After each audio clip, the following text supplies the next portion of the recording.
اللہ کے نبی صلی اللہ علیہ وسلم جو ہے وہ مسجد قبلتین جس کو کہتے ہیں بنو سلمہ کی مسجد کہلاتی تھی، اس میں ظہر کی نماز پڑھ رہے تھے اللہ کے نبی صلی اللہ علیہ وسلم، اور یہ حکم نازل ہوا جو ہے وہ وہاں بنو سلمہ کی مسجد میں تھے اللہ کے نبی صلی اللہ علیہ وسلم، وہاں ظہر کی نماز میں وہ جو ہے یہ حکم نازل ہوا کہ ہم بہت دنوں سے دیکھ رہے تھے، چونکہ اللہ کے نبی صلی اللہ علیہ وسلم مکہ معظمہ میں جب تھے تو کعبے کی طرف کو نماز پڑھتے تھے، لیکن کعبے کی طرف کو نماز پڑھتے تھے تو ادھر رکن یمانی اور یہ حجر اسود کی طرف کا تھا، تو اس میں کعبے کی طرف کو بھی رخ ہو جاتا تھا، بیت المقدس کی طرف کو بھی رخ ہو جاتا تھا۔ جب آپ مدینہ تشریف لائے تو چونکہ یہودی و نصارہ کو اپنے مذہب پر زوم تھا اور ان کی دلجوئی مطلوب تھی، اور شاید اللہ کی طرف سے آپ کے اس میں ڈالا گیا ہے، یہ بات ڈالی گئی کہ آپ جو ہیں وہ بیت المقدس کی طرف کو نماز پڑھیں۔ اس میں ایک بڑی حکمت یہ بھی تھی کہ صحابہ کرام رضی اللہ تعالیٰ عنہ اجمعین کو ذوق نصیب کیا جائے اور آئندہ آنے والی غلط فہمیوں کا بھی ازالہ کر دیا جائے۔ عام طور پر یہ سمجھتے ہیں لوگ کہ کعبے کی پوجا کرتے ہیں لوگ، عام طور کبھی کبھی کہتے ہیں لوگ یہ سمجھتے ہیں کہ کعبے کی پوجا کہ بھائی اس کی طرف کو منہ کیوں کرتے ہو، تو یہ اس کی طرف منہ کرنا کوئی بات نہیں تھی ان کے لیے، کعبے کی طرف منہ۔ ایک بات یہ بھی ہے کہ آدمی جو چیز کو اپنے لیے شعار سمجھتا ہے مذہبی، اس کو چھوڑنا بہت مشکل کام ہوتا ہے بڑا۔ اللہ کی فرمانبرداری اور حکم کی تعمیل کا مزاج ہی بنا ہوا تھا، اس لیے فوراً جیسے اللہ کے نبی صلی اللہ علیہ وسلم نے بیت المقدس کی طرف کو منہ کر کے نماز پڑھنا شروع کی تو صحابہ نے، یہ بڑا مشکل آزمائش تھی، بڑا امتحان تھا یہ صحابہ، لیکن صحابہ نے اس امتحان میں کامیاب ہو کے دکھایا، اللہ کے نبی نے ادھر کہہ دیا۔ لیکن اللہ کے نبی کی خواہش یہ تھی کہ کسی طرح چاہتے تھے کہ کعبہ چونکہ پہلا گھر ہے اس کی طرف کو رخ ہو، تو بار بار آسمان کی طرف کو اس کا انتظار فرماتے تھے کہ حکم آئے گا، تو صحابہ کو بھی اس کا انتظار تھا کہ حکم آنے والا ہے۔ نبی کی خواہش اور چاہت میں اقبال نے اسی کو کہا ہے کہ خود ہی کو کر بلند اتنا کہ اس ہر تقدیر سے پہلے خدا بندے سے خود پوچھے بتا تیری رضا کیا ہے۔ اللہ کے نبی کی خواہش کا احترام کرتے ہوئے آسمان سے حکم نازل ہو گیا، تو دیکھتے تھے وہ حکم نازل ہو گیا کہ آپ جو ہے رخ فولو وجوہکم شطر، آپ جو ہے ادھر کو کعبے کو مسجد حرام کی طرف کو رخ کر دیجیے۔ تو اللہ کے نبی صلی اللہ علیہ وسلم نے نماز پڑھائی، تو یہ جو ہے کچھ صحابہ نماز پڑھ رہے تھے عصر کی نماز میں، یہاں یہ مسجد بنو سلمہ جس کو کہتے ہیں قبلتین کی، تو وہاں کسی نے آ کر کہا کہ اللہ کے نبی صلی اللہ علیہ وسلم پر حکم نازل ہو گیا ہے اور قبلہ بدل دیا گیا ہے۔ قبلہ بدلنا کتنی بڑی بات تھی، لیکن صحابہ کرام رضی اللہ تعالیٰ عنہ اجمعین رکوع میں تھے، تو رکوع میں عورتیں جو پیچھے تھی وہ ادھر آ گئیں اور پھر رخ بدل دیا انہوں نے، یعنی یہ اتنا ماننے کا مزاج تھا، یہ بنی اسرائیل کے بالکل خلاف ان کا ماننے کا تھا، ہر چیز میں کیوں کیا لگاتے تھے، کیوں یہ حکم نازل ہوا، کیوں ایسا ہوا، کیوں ایسا۔ شراب کی حرمت نازل ہوئی، شراب کھٹی میں پڑی ہوئی تھی ان کے، بالکل ہر طرح سے، شاعری میں شراب، زبان پہ شراب، نظروں میں شراب، ہر چیز میں نشے کا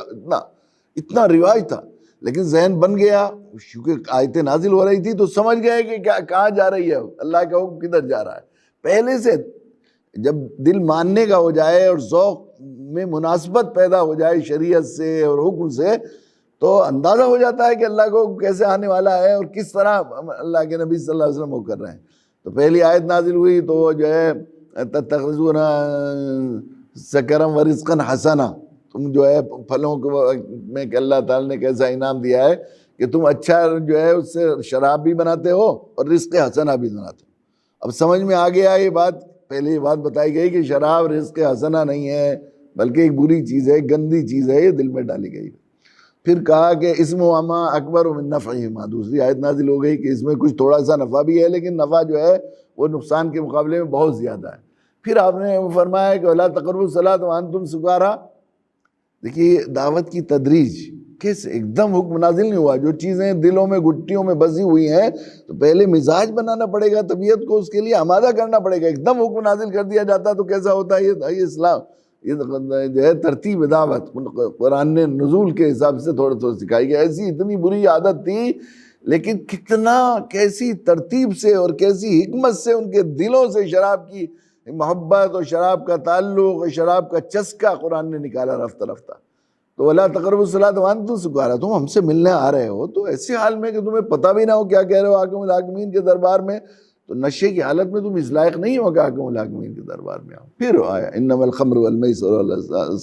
والانصاب رجس من عمل الشیطان فاجتنبوه لعلکم، انما یرید، اور پھر وہاں حکمت بھی، انما یرید الشیطان ان یوقع بینکم العداوۃ والبغضاء فی الخمر والمیسر ویصدکم عن ذکر اللہ وعن الصلاۃ۔ شیطان نے تمہیں اس لت میں لگا رکھا ہے، اس کے واسطے سے وہ چاہتا ہے کہ تمہیں آپس میں لڑائے اور جھگڑا پیدا کرے اور تمہیں اللہ کی نماز سے اور اللہ کے ذکر سے غافل کرے۔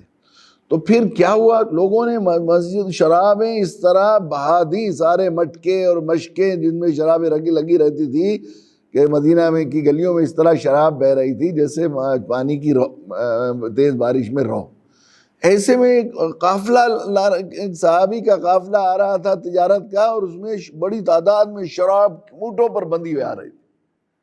کسی یہودی کو یا کسی کو معلوم ہوا کہ اس طرح شراب حرام ہو گئی ہے، اب شراب حرام ہو گئی تو وہاں تو لینا بیچنا سب کچھ حرام ہو گیا ہے، تو بڑا اچھا ہے، ایسے میں جا کے سستی شراب خرید لوں میں اس سے۔ وہ پتہ لگ گیا، انہوں نے جا کر کہا کہ تمہارے یہاں تو شراب حرام ہو گئی ہے اور تم جو ہے ہمیں وہ یہ شراب دے دو، مجھے بیچ دو۔ کہ جب شراب ہو گئی تو مجھے امید ہے کہ شراب کا بیچنا اور خریدنا سب کچھ حرام ہو گیا ہے، کہ تمہیں تو ابھی حکم ملا نہیں ہے، تمہیں تو اطلاع ملی نہیں ہے ابھی، کہ میرا دل کہہ رہا تھا کہ شراب کی حرمت آنے والی ہے، تمہاری جو بات کہہ رہے ہو میرا دل مان رہا ہے کہ تم سچے ہو، میرے اللہ نے شراب حرام کر دی، تو جو چیز شراب حرام کر دی، جو چیز مجھے حرام کر دی ہے، تو میں تمہیں کیوں فروخت کر دوں؟ پیسے نہیں لیے، حالانکہ کوئی مکلف نہیں ہوئے تھے بھی، وہ وہیں بہا دیے۔ یہ ماننے کا مزاج صحابہ کرام رضی اللہ تعالیٰ عنہ اجمعین کا تھا۔